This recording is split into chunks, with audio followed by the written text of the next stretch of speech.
कर्ण कभी किसी का उधार नहीं रखता। प्राचीन समय की बात है, एक विशाल और समृद्ध राज्य पर एक दयालु, न्यायप्रिय तथा धर्मपरायण राजा शासन करता था। उसका राज्य दूर दूर तक फैला हुआ था और उसकी प्रजा सुखी तथा संतुष्ट जीवन जीती थी। राजा अपनी प्रजा को अपनी संतान के समान प्रेम करता था, इसलिए प्रजा भी उसे अपने पिता के समान सम्मान और स्नेह देती थी। राज्य में किसी प्रकार का अभाव या कष्ट नहीं था, फिर भी राजा के मन में एक गहरी पीड़ा हमेशा बनी रहती थी। राजा की 6 रानियां थी, लेकिन दुर्भाग्यवश किसी से भी उसे संतान की प्राप्ति नहीं हुई थी। उत्तराधिकारी के अभाव में वह दिन प्रतिदिन अधिक चिंतित रहने लगा। संतान प्राप्ति की इच्छा से उसने अनेक यज्ञ कराए, मंदिरों में पूजा अर्चना की, दान पुण्य किया और साधु संतों तथा तपस्वियों की सेवा में कोई कमी नहीं छोड़ी, किंतु उसके सभी प्रयास निष्फल रहे। राजा का दुख केवल उसका अपना नहीं था, बल्कि पूरी प्रजा भी उसकी चिंता में सहभागी थी। सभी चाहते थे कि राज्य को एक योग्य उत्तराधिकारी मिले, जो भविष्य में उसी प्रकार प्रजा का पालन करे जैसे वर्तमान राजा करता था। इसी कामना से लोग भी देवी देवताओं की आराधना करते और राजा के लिए संतान प्राप्ति की प्रार्थना करते थे। समय बीतने के साथ राजा की निराशा और भी गहरी होती चली गई। एक दिन मन को हल्का करने के लिए राजा शिकार पर निकल पड़ा। वह एक सुंदर हिरण का पीछा करते करते घने जंगल में बहुत दूर तक चला गया। हिरण तो उसकी आंखों से ओझल हो गया, परंतु राजा स्वयं रास्ता भटक गया। लंबे समय तक जंगल में भटकने के कारण उसे तेज प्यास लगने लगी। चारों ओर घना वन था। तभी उसके कानों में बहते जल की मधुर कलकल ध्वनि सुनाई दी। उसने घोड़े को उसी दिशा में बढ़ाया और कुछ दूर चलने पर एक निर्मल झरना दिखाई दिया। राजा घोड़े से उतरकर जैसे ही पानी पीने झुका, तभी अचानक एक युवती की आवाज सुनाई दी, आप कौन हैं? क्या आपको दिखाई नहीं देता कि मैं यहाँ स्नान कर रही हूँ? आप यहाँ कैसे आ गए? यह सुनकर राजा तुरंत पीछे हट गया और दूसरी ओर मुंह फेरते हुए विनम्र स्वर में बोला, मुझे क्षमा कीजिए, मैं बहुत प्यासा था और जल्दबाजी में यह नहीं देख पाया कि यहाँ कोई है। यदि आपको आपत्ति न हो तो मैं केवल पानी पीकर चला जाऊं, वैसे मैं जंगल में रास्ता भी भटक गया हूँ। युवती ने शांत स्वर में कहा, मैं पास के गांव में रहती हूँ और प्रतिदिन इसी झरने पर स्नान करने आती हूँ। यह स्थान जंगल के बीच है, इसलिए यहाँ कोई आता नहीं। आप मेरी ओर पीठ करके पानी पी लीजिए, मैं थोड़ी देर में तैयार होकर आपको रास्ता भी बता दूंगी। राजा ने वैसा ही किया। पानी पीने के बाद वह पास ही एक पेड़ की छाया में जाकर दूसरी ओर मुंह करके खड़ा हो गया। उधर युवती ने शीघ्रता से स्नान पूरा किया, चट्टान की ओट में वस्त्र बदले और कुछ देर बाद राजा के पास आ गई। वह मुस्कुराकर बोली, यदि आपको भूख लगी हो तो मेरे पास कुछ फल हैं, इन्हें खा लीजिए। इतना कहकर उसने टोकरी से ताजे फल निकाले, उन्हें झरने के पानी से धोया और बड़े सलीके से पत्तों पर सजाकर राजा के सामने रख दिए। राजा उसकी सरलता और विनम्रता से प्रभावित हो गया। फल लेते हुए उसने पूछा, क्या तुम नहीं खाओगी? युवती ने मुस्कुराकर उत्तर दिया, नहीं, आप हमारे अतिथि हैं, पहले आप ग्रहण कीजिए। फल खाते खाते राजा ने कहा, तुमने अभी तक अपना परिचय तो ठीक से दिया ही नहीं, मैं तुम्हारे बारे में और जानना चाहता हूँ। युवती बोली, मेरा नाम लक्ष्मी है, मैं पास के कोटलपुर गांव में अपनी माँ के साथ रहती हूँ। हमारे परिवार में हम दोनों ही हैं। हम जंगल से लकड़ियाँ और फल लाकर बेचते हैं। घर के पास थोड़ी सी खेती भी है, जिसमें अनाज और सब्जियां उगा लेते हैं, उसी से हमारा जीवन चलता है। फिर उसने मुस्कुराते हुए पूछा, मैंने तो अपने बारे में सब कुछ बता दिया, अब आप भी अपना परिचय दीजिए। राजा कुछ क्षण मौन रहा, फिर बोला, अभी नहीं, अगली बार जब हम मिलेंगे तब मैं अपने बारे में सब कुछ बताऊंगा। इसके बाद लक्ष्मी ने राजा को राजधानी लौटने का रास्ता समझा दिया। जाने से पहले राजा ने पूछा, यदि मैं फिर कभी तुमसे मिलना चाहूं तो कहाँ मिल सकता हूँ? रूबी ने आश्चर्य से कहा, आप मुझसे फिर क्यों मिलना चाहते हैं? राजा ने सहज भाव से उत्तर दिया, पता नहीं क्यों, लेकिन तुमसे बातें करके मन को बहुत शांति मिली, इसलिए तुमसे दोबारा मिलने की इच्छा है। रूबी हंसते हुए बोली, मैं रोज इसी समय यहाँ आती हूँ। पहले जंगल से लकड़ियां लेकर घर जाती हूँ, फिर फल इकट्ठा करती हूँ। उसके बाद माँ के साथ बाजार में फल और सब्जियां बेचने जाती हूँ। यदि चाहे तो इसी झरने पर मिल सकते हैं या फिर मेरे गांव कोटलपुर भी आ सकते हैं। राजा ने मुस्कुराकर उसकी बात स्वीकार की और अपनी राजधानी की ओर लौट गया, लेकिन लौटने के बाद भी उसका मन बार बार उसी जंगल, उस झरने और रूबी की सरल मुस्कान में उलझा रहा। पहली ही भेंट में वह उसकी सादगी, निश्चलता और मधुर स्वभाव से गहराई से प्रभावित हो चुका था। वह स्वयं भी समझ नहीं पा रहा था कि 6 रानियों के रहते हुए भी उसका हृदय उस सरल और निष्कपट वन कन्या के लिए क्यों व्याकुल हो उठा है। अंततः जब वह अपनी भावनाओं को अधिक समय तक छिपा ना सका, तो उसने जंगल में रूबी से हुई पहली भेंट का पूरा वृत्तांत अपने प्रिय मंत्री को सुनाया। मंत्री ने कुछ देर विचार किया और विनम्रता से कहा, महाराज, यदि आपका मन वास्तव में उस कन्या को स्वीकार कर चुका है, तो आप उससे विवाह क्यों नहीं कर लेते? संभव है कि ईश्वर ने उसी के माध्यम से आपके राज्य के उत्तराधिकारी का भाग्य लिखा हो। मंत्री का सुझाव राजा को उचित लगा। अगले ही दिन वह मंत्री को साथ लेकर पुनः उसी जंगल की ओर चल पड़ा। दोनों झरने के पास पहुंचे, जहां पहली बार उनकी मुलाकात हुई थी। राजा ने कई बार लक्ष्मी को पुकारा, पर वहां कोई उत्तर नहीं मिला। काफी देर तक प्रतीक्षा करने के बाद भी जब वह दिखाई नहीं दी, तो राजा चिंतित हो उठा। उसने मंत्री से कहा, लक्ष्मी ने तो कहा था कि वह प्रतिदिन यहां आती है, आज न जाने क्यों नहीं आई। मंत्री ने उत्तर दिया, महाराज, क्यों न हम उसके गांव चलकर पता करें? राजा ने सहमति जताई और दोनों कोटलपुर की ओर चल पड़े। गांव पहुंचकर उन्होंने लोगों से लक्ष्मी के घर का पता पूछा। राजा और मंत्री को देखकर ग्रामीण भी उनके साथ हो लिए और उन्हें लक्ष्मी की झोपड़ी तक ले गए। झोपड़ी के बाहर कोई दिखाई नहीं दे रहा था। राजा ने आवाज लगाई, लक्ष्मी, बाहर आओ, मैं तुमसे मिलने आया हूं। आज झरने पर तुम्हारी बहुत प्रतीक्षा की, लेकिन तुम वहां नहीं आई। कुछ ही क्षण बाद लक्ष्मी बाहर आई। उसकी आंखें आंसुओं से भरी थी और चेहरा गहरे दुख से उदास था। राजा ने चिंतित होकर पूछा, क्या हुआ लक्ष्मी? तुम इतनी दुखी क्यों हो? तभी पास खड़े एक ग्रामीण ने कहा, महाराज, इसके परिवार में इसकी मां के अलावा कोई नहीं था। आज सुबह उन्हें सांप ने डस लिया और उनका देहांत हो गया। अब यह इस संसार में बिल्कुल अकेली रह गई है। ग्रामीणों ने उत्सुकतापूर्वक पूछा, आप लोग कौन हैं? तब मंत्री ने राजा का परिचय दिया। यह सुनते ही पूरे गांव में हलचल मच गई। सभी ने आदरपूर्वक राजा का स्वागत किया। कुछ देर बाद राजा ने गांव के मुखिया से कहा, मैं लक्ष्मी से विवाह करना चाहता हूं। यदि आप सबकी अनुमति हो तो मैं इसे अपनी रानी बनाना चाहता हूं। मुखिया प्रसन्न होकर बोले, महाराज, इससे बड़ा सौभाग्य हमारे लिए और क्या होगा। हमारी बेटी राजमहल की रानी बनेगी। यह गांव सदा आपके परिवार का रहेगा। गांव वालों ने उसी दिन विवाह की तैयारियां कर दी और पूरे रीति रिवाज के साथ राजा और लक्ष्मी का विवाह संपन्न हुआ। विवाह के बाद राजा ने रूबी का नया नाम लक्ष्मी रखा। विदाई के समय पूरा गांव भावुक हो उठा। नम आंखों से सभी ने अपनी बेटी को विदा किया। लक्ष्मी राजा के साथ राजमहल पहुंची, जहां उसका भव्य स्वागत हुआ। किंतु राजा की अन्य 6 रानियों के मन में ईर्ष्या की आग धधक उठी। उन्होंने मुस्कुराकर उसका स्वागत तो किया, पर भीतर ही भीतर वे उससे घोर द्वेष करने लगी। समय बीतने लगा। राजा का अधिकांश समय अब लक्ष्मी के साथ ही बीतता था।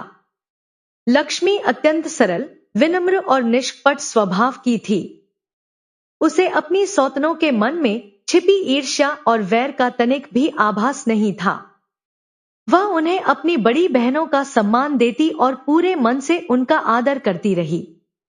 विवाह के बाद भी काफी समय तक राजा और लक्ष्मी को संतान का सुख प्राप्त नहीं हुआ। इसी बीच एक प्रसिद्ध सन्यासी उस राज्य से होकर गुजरे। उनके तप और सिद्धि की चर्चा दूर दूर तक फैली हुई थी। जब मंत्री को उनके आगमन का समाचार मिला तो वह तुरंत राजा के पास पहुंचा और बोला, महाराज, ये महान तपस्वी हैं। यदि इन्हें राजमहल में आमंत्रित किया जाए तो संभव है आपकी समस्या का कोई समाधान मिल जाए। राजा ने तुरंत सहमति दी और पूरे सम्मान के साथ महात्मा को राजमहल में आमंत्रित कराया। उनके आगमन पर राजा ने स्वयं उनका आदर सत्कार किया और अपनी संतानहीनता का दोहक उनके सामने रखा। उसी समय सभी रानियां भी राजसभा में उपस्थित थीं। महात्मा ने तत्काल कोई उत्तर नहीं दिया। उन्होंने केवल कुछ दिनों तक महल में ठहरने की अनुमति मांगी। राजा ने प्रसन्नतापूर्वक उनकी इच्छा स्वीकार कर ली और उनके रहने तथा सेवा की उत्तम व्यवस्था करने का आदेश दिया। साथ ही सभी रानियों से भी कहा कि वे श्रद्धापूर्वक महात्मा की सेवा करें। बड़ी रानियों ने महात्मा के साधारण वस्त्र देखकर उनका सम्मान नहीं किया। वे किसी न किसी बहाने उनकी सेवा से बचती रहीं। लेकिन लक्ष्मी ने बिना किसी भेदभाव के पूरे मन से उनकी सेवा की। जंगल में साधारण जीवन बिताने के कारण उसमें न तो पद का अभिमान था और न ही वैभव का अहंकार। कुछ दिनों बाद जब महात्मा विदा होने लगे तो उन्होंने सभी को आशीर्वाद दिया। अंत में उन्होंने लक्ष्मी को अपने पास बुलाकर कहा, बेटी, तुमने निष्काम भाव से मेरी सेवा की है। तुम्हारी यह श्रद्धा व्यर्थ नहीं जाएगी। शीघ्र ही तुम्हारी गोद भरेगी और इस राजमहल में बच्चों की किलकारियां गूंजेंगी। महात्मा के मुख से यह आशीर्वाद सुनकर राजा और लक्ष्मी दोनों की आंखों में प्रसन्नता छलक उठी। महात्मा वहां से चले गए और कुछ ही समय बाद उनका आशीर्वाद फलित हुआ। लक्ष्मी गर्भवती हो गई। जब लक्ष्मी ने राजा को यह शुभ समाचार दिया तो उनकी प्रसन्नता का कोई ठिकाना नहीं रहा। उन्होंने रानी की देखभाल के लिए महल की सभी दासियों को विशेष निर्देश दिए कि उसकी किसी भी इच्छा की उपेक्षा न हो। कुलगुरु को भी आदेश दिया गया कि वे प्रतिदिन रानी को धर्म, नीति और सदाचार से जुड़ी प्रेरणादायक कथाएं सुनाएं। राज्य भर में यह समाचार फैलते ही उत्सव का वातावरण बन गया। प्रजा आनंद से भर उठी क्योंकि वर्षों की प्रतीक्षा के बाद राज्य को उत्तराधिकारी मिलने की आशा जाग उठी। किंतु जहां पूरा राज्य खुशियां मना रहा था, वहीं बड़ी रानियों के मन में ईर्ष्या और भी प्रबल हो गई। वे आपस में कहने लगी, राजा पहले ही लक्ष्मी को सबसे अधिक प्रेम करते हैं। अब यदि उसके पुत्र हुआ तो वही पटरानी बन जाएगी और हमारा कोई महत्व नहीं रहेगा। इसके बाद वे अवसर मिलते ही लक्ष्मी को कष्ट पहुंचाने की योजनाएं बनाने लगी, लेकिन हर बार उनका प्रयास असफल हो जाता। कभी कुलगुरु बीच में आ जाते, कभी दासियां, कभी प्रजा और कभी स्वयं राजा लक्ष्मी की रक्षा के लिए उपस्थित हो जाते। इसी प्रकार समय बीतता गया और धीरे धीरे रानी लक्ष्मी की प्रसूति का समय भी निकट आने लगा। इसी बीच अचानक राज्य की सीमा पर विद्रोह भड़क उठा। पहले सेनापति को विद्रोह शांत करने के लिए भेजा गया, लेकिन वे असफल रहे। परिस्थिति गंभीर होती देख स्वयं राजा को विशाल सेना के साथ सीमा पर जाना पड़ा। प्रस्थान से पहले उन्होंने बड़ी रानी को आदेश दिया कि उनके लौटने तक रानी लक्ष्मी की पूरी देखभाल की जाए और किसी प्रकार की कमी न रहने पाए। राजा के महल से निकलते ही बड़ी रानियों को अपनी योजना पूरी करने का अवसर मिल गया। वे जानबूझकर लक्ष्मी को ऐसी बातें समझाती और उससे ऐसे कार्य करवाती जिनसे उसके गर्भ को हानि पहुंच सकती थी। प्रतिदिन कुलगुरु रानी से मिलने आते, धर्म कथाएं सुनाते और गर्भवती स्त्री के लिए आवश्यक सावधानियां समझाकर चले जाते। दूसरी ओर बड़ी रानियां बिल्कुल विपरीत बातें कहती। लक्ष्मी समझ नहीं पाती थी कि किसकी बात सही है। वह मन ही मन सोचती, कुलगुरु पुरुष है, उन्हें स्त्रियों के अनुभव का क्या ज्ञान होगा। बड़ी रानियां स्वयं इस अवस्था से गुजर चुकी है, इसलिए उनकी बात ही उचित होगी। अपने सरल स्वभाव के कारण वह बिना किसी संदेह के बड़ी रानियों की हर बात मानती रही। समय बीतता गया और एक दिन लक्ष्मी को प्रसव पीड़ा आरंभ हो गई। पीड़ा असहनीय होने लगी तो उसने बड़ी रानी से कहा, दीदी, मुझे बहुत कष्ट हो रहा है, कृपया कोई उपाय कीजिए। बड़ी रानी के मन में ईर्ष्या पहले से ही भरी हुई थी। वह सोच रही थी कि यदि लक्ष्मी ने संतान को जन्म दे दिया तो उसका सम्मान और भी बढ़ जाएगा। इसी द्वेष से उसके मन में एक भयानक षड्यंत्र जन्म ले चुका था। उसने अत्यंत मधुर स्वर में कहा, तुम चिंता मत करो, मैं अभी दाई को बुलाकर लाती हूं। तब तक सामने वाली कोठरी में अपना सिर डालकर खड़ी हो जाओ। इससे प्रसव सरल हो जाएगा और तुम्हें आराम भी मिलेगा। इतना कहकर वह वहां से चली गई। उसने राजमहल की दाई को बुलाया, उसे धन का लालच दिया और अपनी योजना में शामिल कर लिया। उधर लक्ष्मी ने बड़ी रानी की बात पर विश्वास किया और कोठरी में सिर डालने का प्रयास किया, लेकिन कोठरी ऊंची होने के कारण वह ऐसा नहीं कर सकी। तभी उसकी दृष्टि पास रखे मिट्टी के एक बड़े घड़े पर पड़ी। उसने भोलेपन से सोचा, यदि कोठरी में सिर नहीं जा रहा तो शायद इसी घड़े में सिर रखने से वही लाभ मिल जाए। बड़ी दीदी गलत क्यों कहेंगी? उसने घड़े का पानी खाली किया और उसमें सिर डालने का प्रयास किया, लेकिन सिर उसमें भी नहीं समा सका। अंत में वह घड़े पर सिर टिकाकर वहीं बैठ गई और प्रसव पीड़ा से तड़पती रही। उस समय उसकी सहायता के लिए वहां कोई भी उपस्थित नहीं था। इधर बड़ी रानी ने दाई को आदेश दिया कि वह लक्ष्मी के कक्ष के बाहर पहरा दे, ताकि कोई अन्य व्यक्ति भीतर न जा सके। भगवान की कृपा से कुछ ही समय बाद लक्ष्मी ने एक एक करके 7 संतानों को जन्म दिया, 6 पुत्र और 1 पुत्री। प्रसव की अत्यधिक पीड़ा के कारण वह तुरंत अचेत होकर वहीं गिर पड़ी। दाई ने यह दृश्य देखा तो तुरंत बड़ी रानी और अन्य रानियों को बुला लाई। सातों स्वस्थ और सुंदर बच्चों को देखकर वे सभी क्षण भर के लिए आश्चर्यचकित रह गईं। कुछ देर बाद बड़ी रानी ने दाई से कहा, जल्दी जाकर कुछ ईंट और पत्थरों के टुकड़े लेकर आओ। दाई तुरंत वैसा ही करके लौट आई। तब बड़ी रानी ने उससे कहा, इन सभी बच्चों को यहां से ले जाओ। जंगल में ले जाकर इन्हें मारकर जमीन में दबा देना। बदले में तुम्हें सोने चांदी के बहुत सारे सिक्के दिए जाएंगे। धन के लालच में अंधी दाई सातों नवजात शिशुओं को लेकर वहां से चली गई। उसके जाने के बाद सभी रानियों ने मिलकर प्रसव के हर निशान को मिटा दिया। बच्चों की जगह ईंट और पत्थरों के टुकड़े रख दिए। घड़े को भी तोड़कर उसके टुकड़े वहीं बिखेर दिए, ताकि पूरी घटना वास्तविक प्रतीत हो। इसके बाद वे अपने अपने कक्ष में लौट गईं। कुछ समय बाद दाई वापस आई। बड़ी रानी ने पूछा, क्या काम पूरा हो गया? दाई ने सिर झुकाकर हाँ में उत्तर दिया। यह सुनते ही सभी रानियां प्रसन्न हो उठीं और वचन के अनुसार उसे सोने चांदी के अनेक सिक्के देकर विदा कर दिया। इसके बाद वे लक्ष्मी के कक्ष में पहुंची। उसके चेहरे पर पानी के छींटे मारकर उसे होश में लाया। होश आने पर लक्ष्मी ने घबराकर सबसे पहला प्रश्न किया, मेरे बच्चे कहाँ हैं? मुझे पुत्र हुआ है या पुत्री? बड़ी रानी ने सामने पड़े ईंट और पत्थरों की ओर इशारा करते हुए कहा, यही तुम्हारी संतान है। तुमने बच्चों को नहीं, बल्कि ईंट और पत्थरों को जन्म दिया है। यह सुनकर लक्ष्मी स्तब्ध रह गई। उसकी आंखों से आंसू बह निकले। कांपते स्वर में वह बोली, यह कैसे संभव है? ऐसा कभी नहीं हो सकता।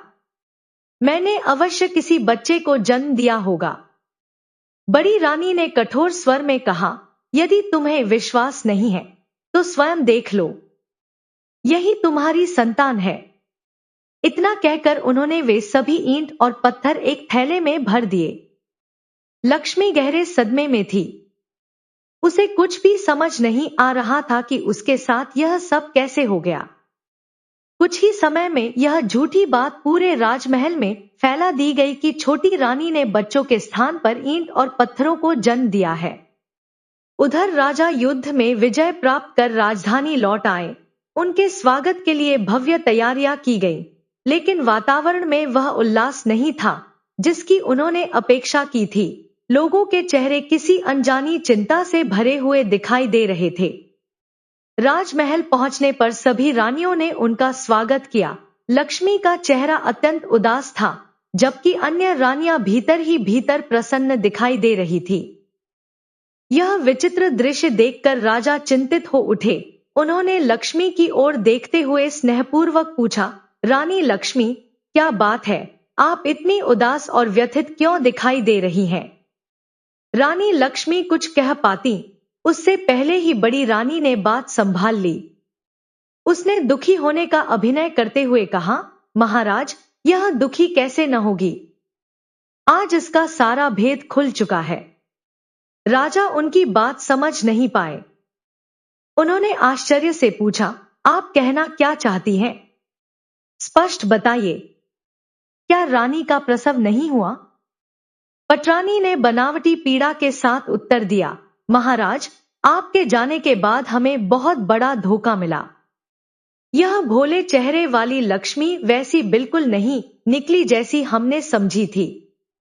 इसने हम सभी को गर्भवती होने का भ्रम दिया। हम विश्वास करते रहे कि शीघ्र ही राज्य को उत्तराधिकारी मिलेगा, लेकिन यह सब केवल छल था। यदि यह वास्तव में गर्भवती होती तो संतान जन्म लेती। इसके कक्ष में तो केवल ईंट और पत्थर मिले हैं। यदि विश्वास न हो तो स्वयं चलकर देख लीजिए। बड़ी रानी राजा को लक्ष्मी के कक्ष में ले गई। वहां एक थैले में रखे ईंट और पत्थरों के टुकड़े देखकर राजा स्तब्ध रह गए।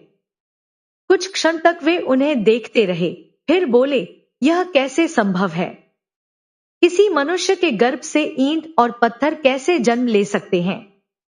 बड़ी रानी तुरंत बोली, महाराज, हम भी तो यही कह रहे हैं। इसने गर्भवती होने का केवल नाटक किया था। हम सब भी इस आशा में थे कि राजवंश को उत्तराधिकारी मिलेगा और हमें भी मातृत्व का सुख देखने का अवसर मिलेगा, लेकिन इसने हम सभी की भावनाओं के साथ छल किया है। बड़ी रानी की बातों ने धीरे धीरे राजा के मन में भी संदेह भर दिया। उन्हें लगने लगा कि शायद वास्तव में लक्ष्मी ने उनसे बहुत बड़ा धोखा किया है। क्रोध से भरकर राजा लक्ष्मी की ओर मुड़े और कठोर स्वर में बोले, बताइए रानी, आपने हमारे साथ इतना बड़ा छल क्यों किया? यदि हमारे भाग्य में संतान न होती तो हम उसे ईश्वर की इच्छा मानकर स्वीकार कर लेते, लेकिन आपने हमें झूठी आशा दी और फिर हमारी सबसे बड़ी उम्मीद को तोड़ दिया। उन्होंने आगे कहा, हमने तुम्हारी सरलता पर विश्वास किया, तुम्हें सम्मान दिया, प्रेम दिया और इस महल की रानी बनाया। बदले में तुमने हमारे विश्वास को ही तोड़ दिया। हमें तुमसे ऐसी अपेक्षा कभी नहीं थी। तुम्हारे इस छल का दंड अवश्य मिलेगा। कुछ क्षण रुककर राजा ने कठोर निर्णय सुनाया, आज से तुम इस महल की रानी नहीं, बल्कि एक साधारण दासी की तरह रहोगी। अभी इसी समय हमारे सामने से चली जाओ। राजा के ये शब्द सुनकर लक्ष्मी का हृदय टूट गया। वह जानती थी कि उसने कोई अपराध नहीं किया, फिर भी उसके पास अपनी सच्चाई सिद्ध करने का कोई प्रमाण नहीं था। आंखों में आंसू लिए वह चुपचाप वहां से चली गई और एकांत में बैठकर फूट फूट कर रोने लगी। उस दिन के बाद राजमहल में उसका जीवन पूरी तरह बदल गया। बड़ी रानी और अन्य रानियां उसके साथ अत्यंत कठोर व्यवहार करने लगी। उससे महल की दासियों से भी अधिक कठिन कार्य करवाए जाते। महल की सफाई से लेकर छोटे बड़े सभी काम उसी के जिम्मे कर दिए गए। हर बीतते दिन के साथ उसका दुख बढ़ता जा रहा था, लेकिन वह सब कुछ मौन रहकर सहने के लिए विवश थी। उसके पास ऐसा कोई प्रमाण नहीं था जिससे वह यह सिद्ध कर सके कि वह वास्तव में गर्भवती थी। उसे सबसे अधिक यही पीड़ा सताती थी। कि उसके बच्चों के साथ आखिर क्या हुआ। रानी लक्ष्मी के मन में बार बार अपने पुराने जीवन की स्मृतियां उमड़ने लगी। उसे अपना छोटा सा गांव, अपनी माँ और सादगी भरा जीवन बहुत याद आता था। कई बार उसका मन करता कि सब कुछ छोड़कर कोटलपुर लौट जाए, लेकिन अगले ही क्षण वह स्वयं को रोक लेती। वह सोचती, जब मैं रानी बनकर इस महल में आई थी, तब पूरे गांव ने कितने गर्व और खुशी के साथ मुझे विदा किया था। अब यदि मैं अपमानित होकर लौट गई, तो उन्हें क्या उत्तर दूंगी। यही सोचकर वह अपने आंसू पी जाती और चुपचाप अपना दुख सहती रहती। समय धीरे धीरे बीतता गया। एक दिन राजा राजदरबार में राज्य के कार्यों में व्यस्त थे। तभी एक प्रहरी ने आकर सूचना दी, महाराज, भानु गांव के ग्राम प्रधान आपसे भेंट करना चाहते हैं। राजा ने तुरंत उन्हें दरबार में बुलाने का आदेश दिया। ग्राम प्रधान ने दरबार में प्रवेश करते ही आदरपूर्वक राजा को प्रणाम किया और अनुमति मिलने पर बोले, महाराज, आपके शासन में किसी को कोई कष्ट नहीं है। हमारे गांव सहित पूरे राज्य में सुख और शांति है। मैं किसी शिकायत के लिए नहीं, बल्कि एक अद्भुत और आश्चर्यजनक घटना की सूचना देने आया हूं। मुझे लगा कि इस रहस्य के बारे में आपको अवश्य पता होना चाहिए। राजा उत्सुक होकर बोले, ऐसी कौन सी घटना है जिसने तुम्हें स्वयं यहां आने के लिए विवश कर दिया? विस्तार से बताओ। ग्राम प्रधान ने कहना आरंभ किया, महाराज, हमारा गांव घने जंगल के निकट है। कुछ समय पहले वहां एक स्थान पर अपने आप एक चंपा का पौधा और उसके चारों ओर कई बांस के पौधे उगाए। उन पौधों को किसी ने लगाया नहीं था। पहले तो हमने इस ओर ध्यान नहीं दिया, लेकिन धीरे धीरे हमें उनमें कुछ असाधारण दिखाई देने लगा। उन्होंने आगे कहा, चंपा का पौधा बीचों बीच खड़ा है और चारों ओर बांस के पौधे ऐसे खड़े हैं मानो उसकी रक्षा कर रहे हों। ऐसा प्रतीत होता है जैसे उन्होंने चंपा को चारों ओर से सुरक्षा का घेरा दे रखा हो।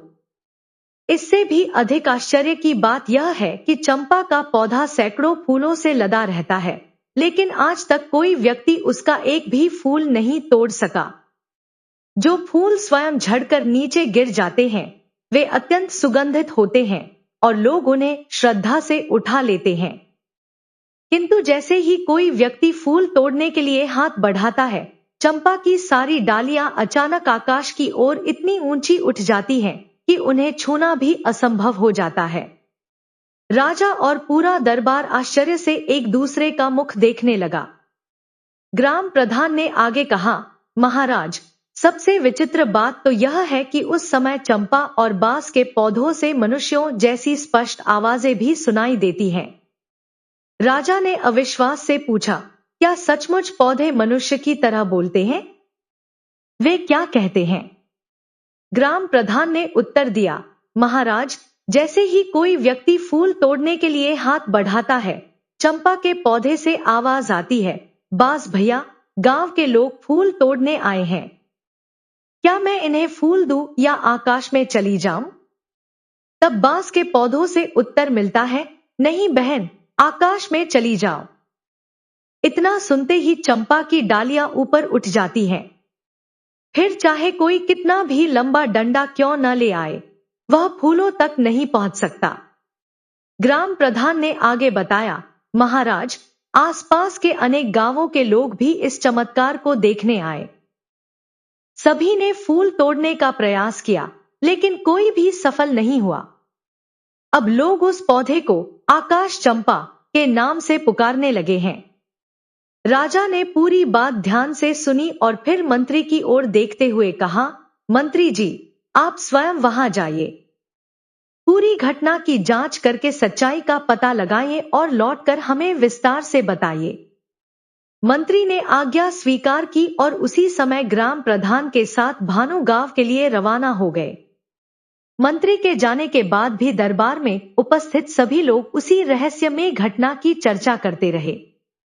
उधर राजा ने सोचा कि मंत्री स्वयं जाकर सब देख लेंगे और सत्य का पता लगाकर लौट आएंगे। इसके बाद वे पुनः अपने राजकार्य में लग गए। भानु गांव पहुंचते ही मंत्री और ग्राम प्रधान के साथ अनेक ग्रामीण भी उस स्थान की ओर चल पड़े। सुबह का समय था। जैसे ही वे चंपा के पौधे के पास पहुंचे, उसकी मनमोहक सुगंध चारों ओर फैल गई। उस अद्भुत सुवास से सभी लोग मंत्रमुग्ध हो उठे।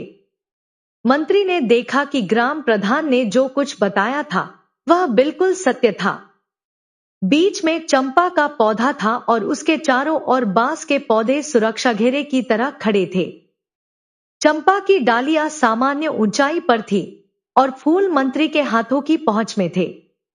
नीचे भूमि पर भी अनेक सुगंधित फूल बिखरे पड़े थे। मंत्री फूलों की सुगंध से आकर्षित होकर आगे बढ़े और एक फूल तोड़ने के लिए हाथ बढ़ाया। तभी अचानक वहां उपस्थित सभी लोगों ने स्पष्ट मानवीय आवाज सुनी।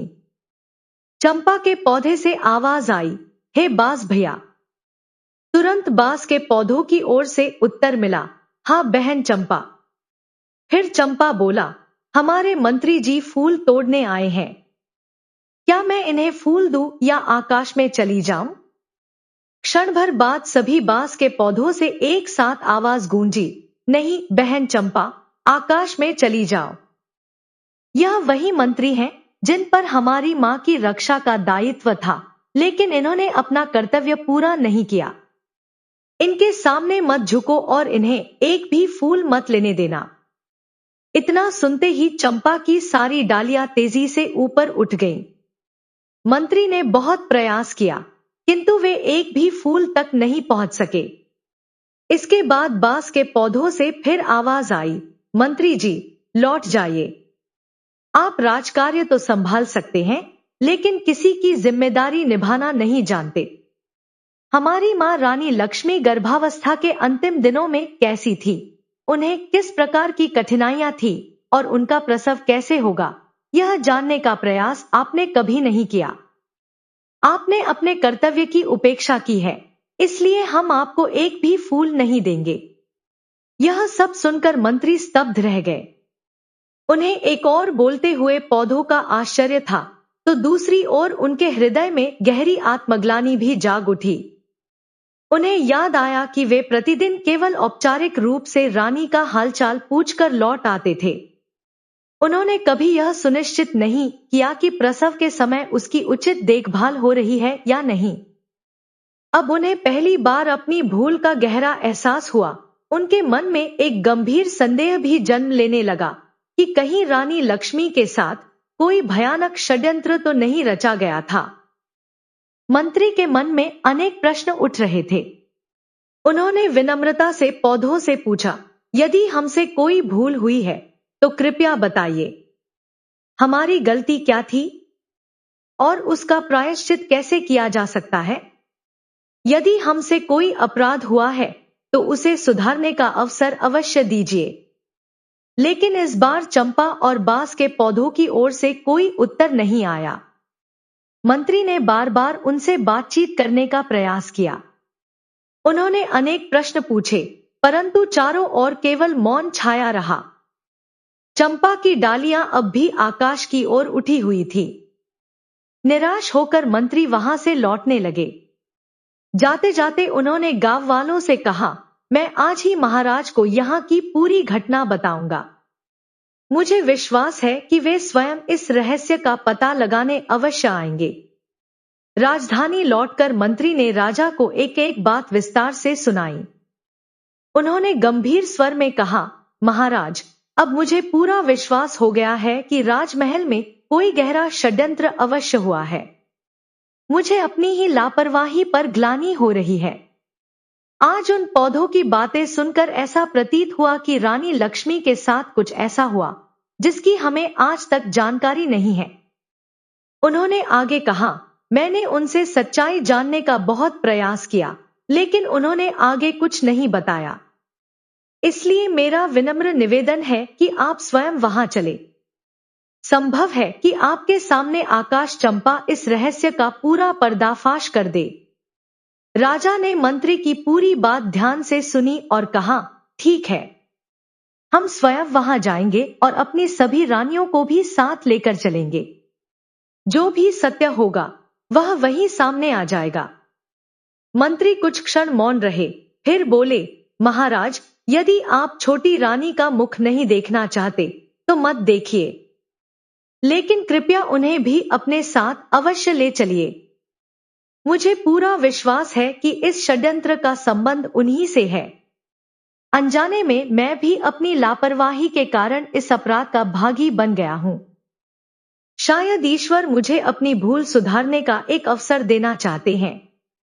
मंत्री की पश्चाताप से भरी बातें सुनकर राजा का हृदय कुछ पिघला।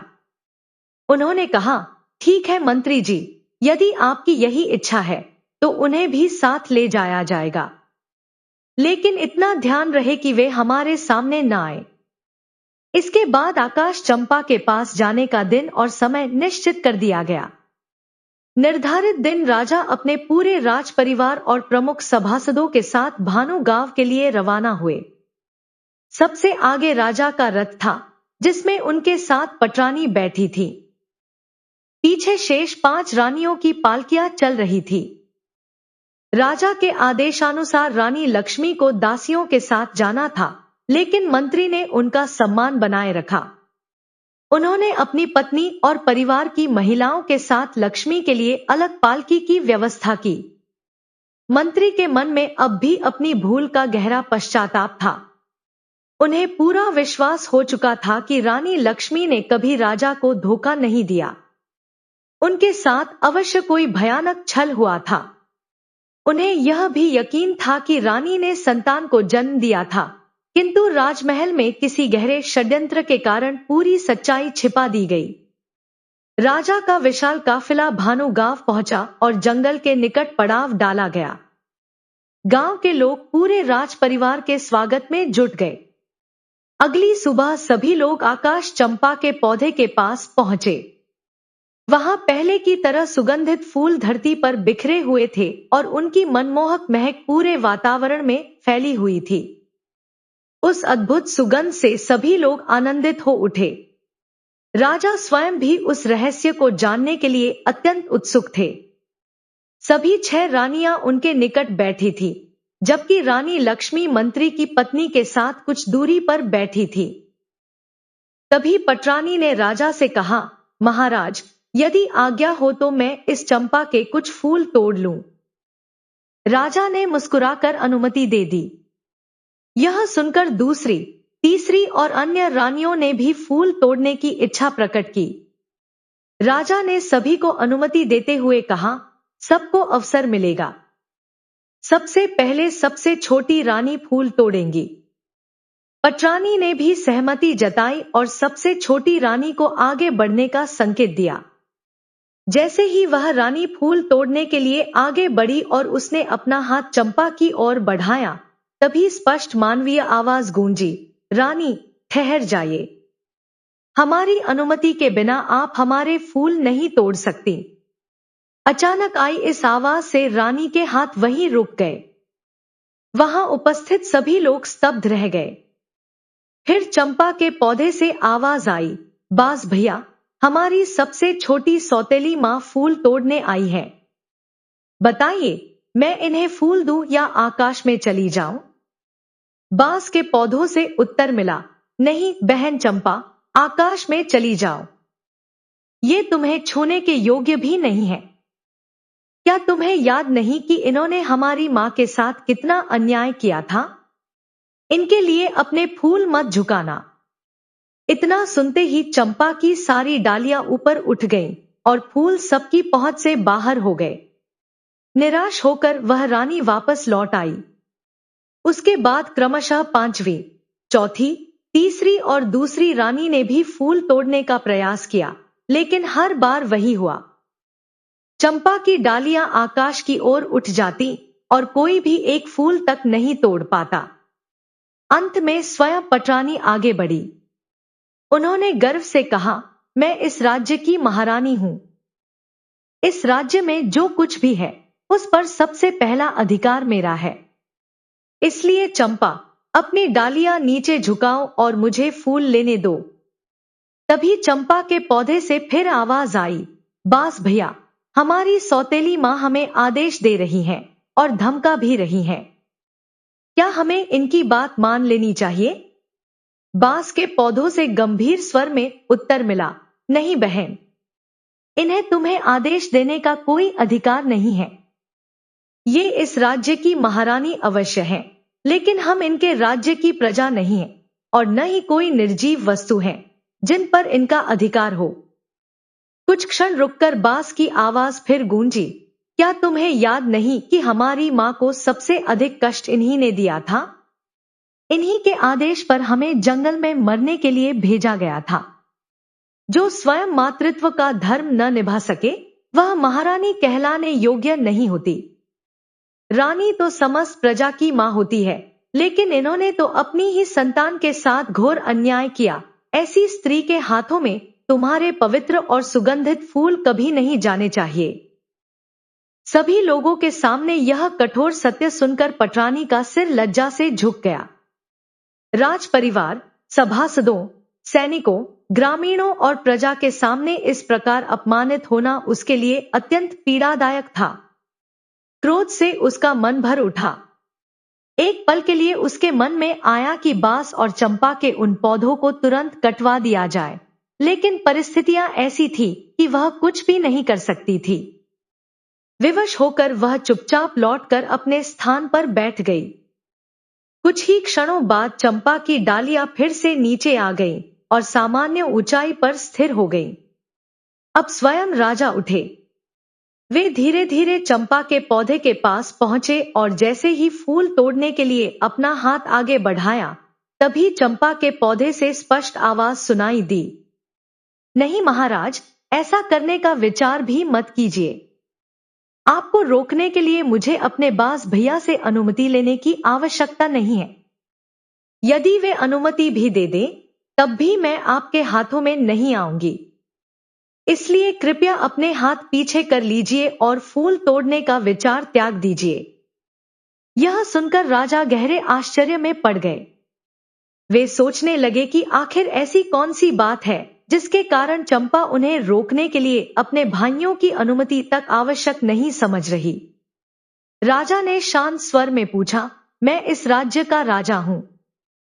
मैंने जीवन भर न्याय का पालन किया है।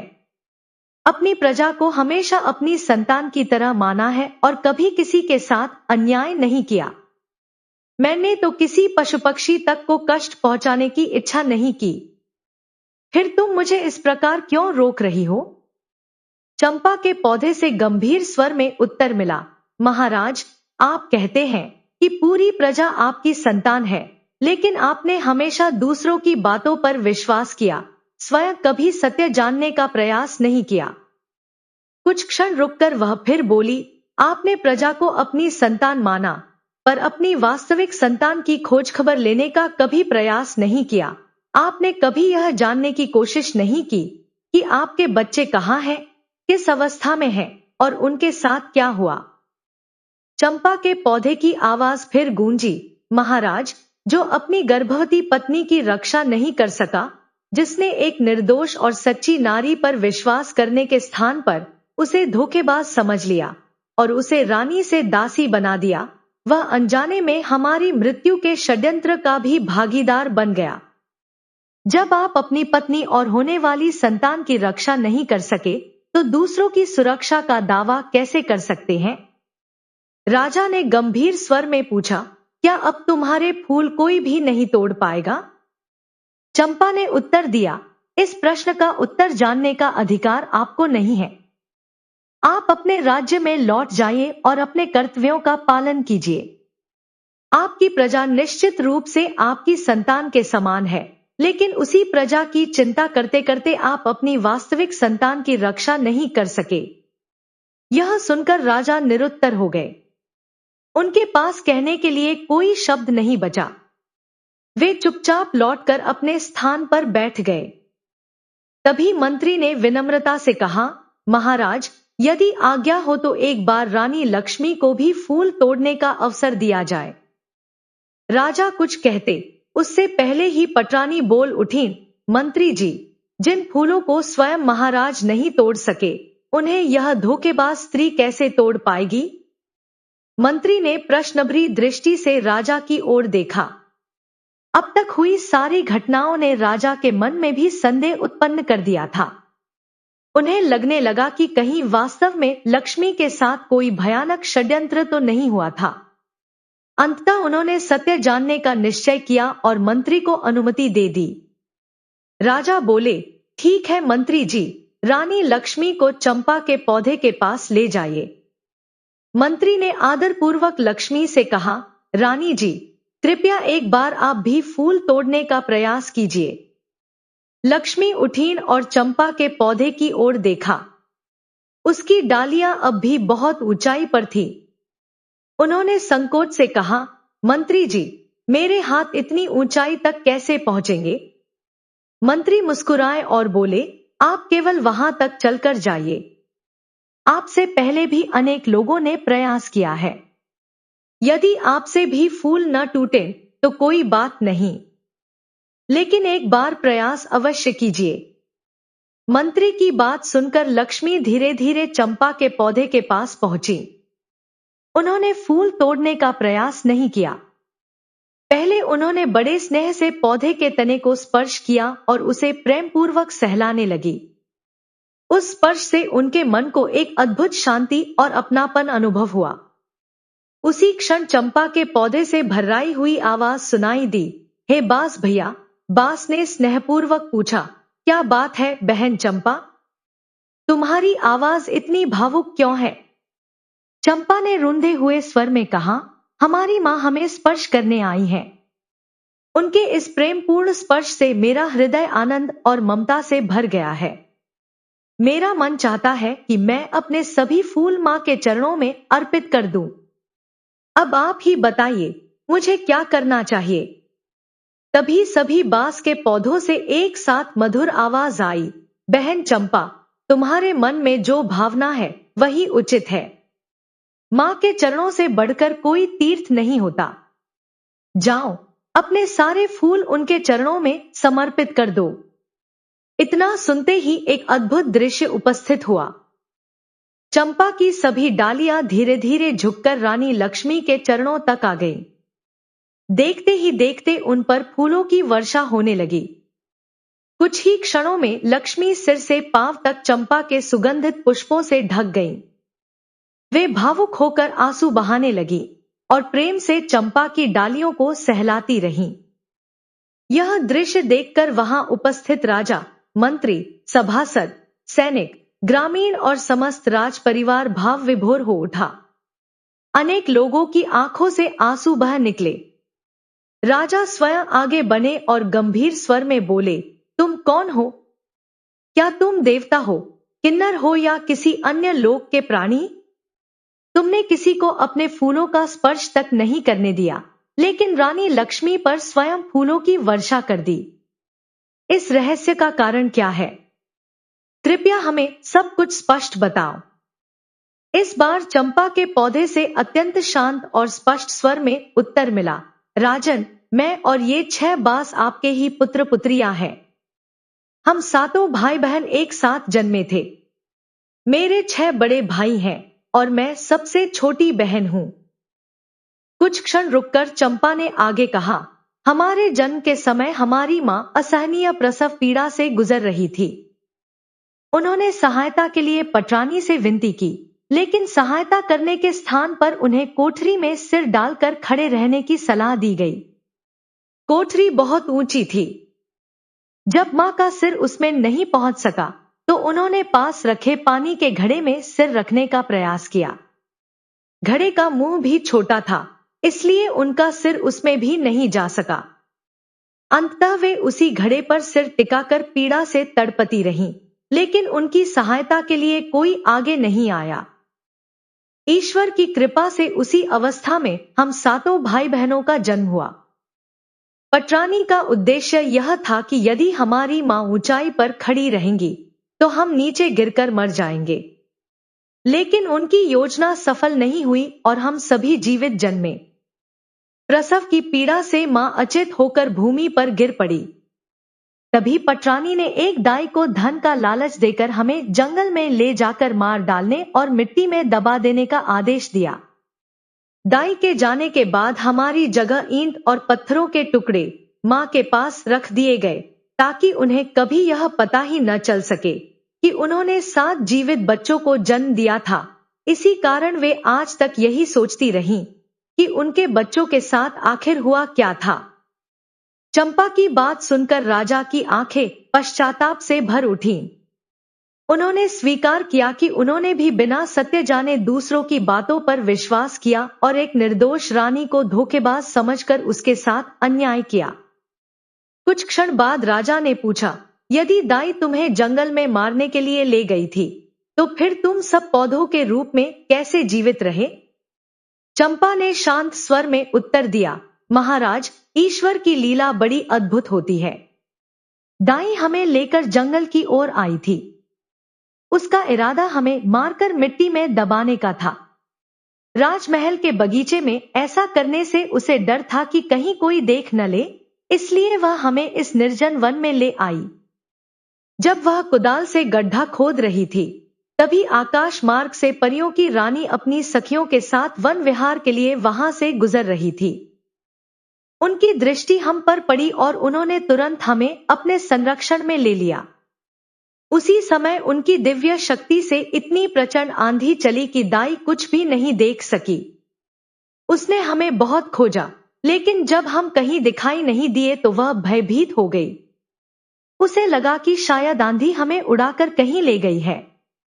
अपने प्राणों के भय से वह महल लौट गई और महारानी से झूठ कह दिया कि उसने हमें मारकर जंगल में दफना दिया है। दाई के जाने के बाद परियों की रानी ने अपने वरदान से मेरे 6 भाइयों को बांस के पौधों का रूप दे दिया और मुझे चंपा के पौधे में बदल दिया। उनकी कृपा से हमें अपनी पूरी स्मृति भी बनी रही। इसी कारण हम सब अपने माता पिता और अपराधियों को पहचान सके तथा मनुष्यों की भाषा में आपसे बात कर पाए।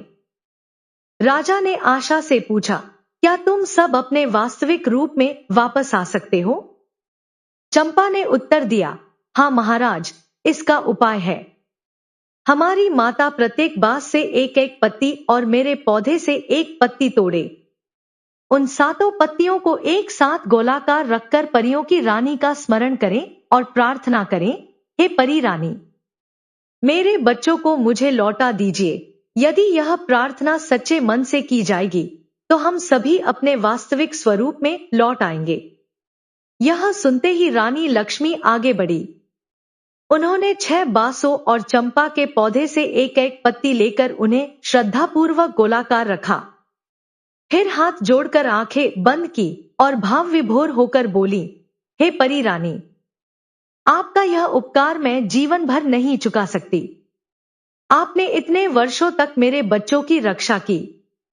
यदि मैं जीवन भर आपकी सेवा और आराधना भी करूं, तब भी आपके इस उपकार का प्रतिदान नहीं दे पाऊंगी।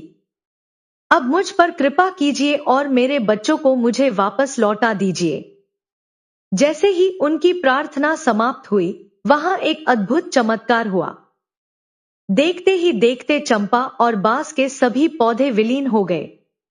उनकी जगह लगभग 5 वर्ष की आयु के 6 सुंदर बालक और एक प्यारी सी बालिका खड़े थे। 7 बच्चे दौड़कर अपनी मां से लिपट गए। वर्षों से बिछड़े बच्चों को अपने आंचल में पाकर रानी लक्ष्मी की आंखों से खुशी के आंसू बहने लगे। वहां उपस्थित प्रत्येक व्यक्ति इस दृश्य को देखकर भावुक हो उठा। राजा भी आगे बढ़े। उन्होंने बच्चों को अपने हृदय से लगाया और फिर सबके सामने रानी लक्ष्मी से कहा, रानी, मैंने बिना सत्य जाने आपके साथ बहुत बड़ा अन्याय किया।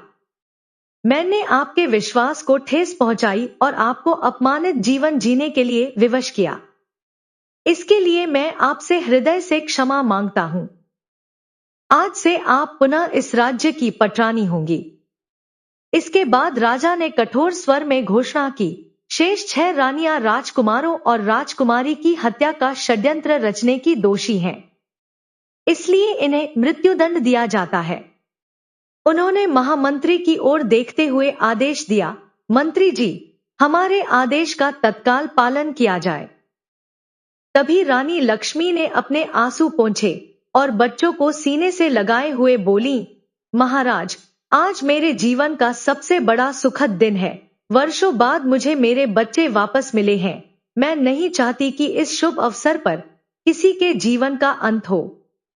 उन्होंने आगे कहा, मुझ पर यदि आपकी कृपा है तो मेरा एक निवेदन स्वीकार कीजिए। इन रानियों को मृत्युदंड मत दीजिए। यदि आज इनके प्राण लिए गए तो इस पाप की छाया हमारे बच्चों और पूरे राज्य पर भी बनी रहेगी। कृपया इन्हें क्षमा कर दीजिए। राजा ने कुछ क्षण विचार किया और बोले, रानी, आपका हृदय सचमुच अत्यंत विशाल है। आप अपने साथ इतना बड़ा अन्याय करने वालों के लिए भी दया की भावना रखती हैं। किंतु राजधर्म यह कहता है कि अपराधियों को दंड अवश्य मिलना चाहिए। उन्होंने आगे घोषणा की, आपके सम्मान में मैं इनका मृत्युदंड निरस्त करता हूँ, लेकिन इन्हें आजीवन कारावास की सजा दी जाती है। जीवन भर ये कारागार में रहेंगी। इन्हें प्रतिदिन केवल एक समय भोजन दिया जाएगा और जीवन भर कारागार से बाहर आने की अनुमति नहीं होगी। यही इनके अपराध का दंड होगा।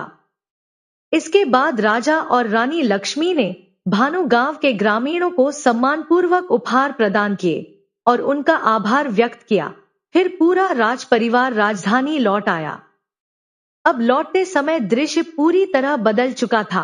राजा के रथ में रानी लक्ष्मी उनके साथ विराजमान थी। सातों राजकुमार और राजकुमारी प्रसन्नतापूर्वक घोड़ों पर सवार थे, जबकि अपराधी 6 रानियां सैनिकों की निगरानी में बंदी बनाकर पैदल राजमहल की ओर ले जाई जा रही थी। राजमहल पहुंचते ही उन्हें कारागार में भेज दिया गया। इसके बाद राजा, रानी लक्ष्मी और उनके सातों बच्चों ने प्रेम, न्याय और धर्म के साथ राज्य का संचालन किया। पूरे राज्य में फिर से सुख, शांति और समृद्धि लौट आई। जिस प्रकार भगवान की कृपा से रानी लक्ष्मी के जीवन में अंधकार के बाद उजाला आया, उसी प्रकार राज्य की प्रजा के जीवन में भी आनंद और खुशहाली का नया प्रभात हुआ। मित्रों, इस कथा का सार यही है कि कर्म कभी किसी का उधार नहीं रखता। जो दूसरों के लिए छल, ईर्ष्या और अन्याय का मार्ग चुनता है, उसे एक ना एक दिन अपने कर्मों का फल अवश्य भोगना पड़ता है। वहीं जो सत्य, धैर्य, सेवा और सदाचार का साथ नहीं छोड़ता, ईश्वर अंततः उसके जीवन में न्याय अवश्य करते हैं। इसलिए कभी भी बुरे कर्मों के सहारे आगे बढ़ने का प्रयास ना करें, क्योंकि समय भले बदल जाए, लेकिन कर्म अपना हिसाब अवश्य चुकाता है। यदि आपको यह कथा पसंद आई हो तो कमेंट करके अपनी राय अवश्य बताइए। वीडियो को लाइक और शेयर करें तथा ऐसे ही प्रेरणादायक पौराणिक और धार्मिक प्रसंग सुनने के लिए हमारे चैनल को सब्सक्राइब अवश्य करें। आप सभी का हृदय से धन्यवाद। जय श्री हरि।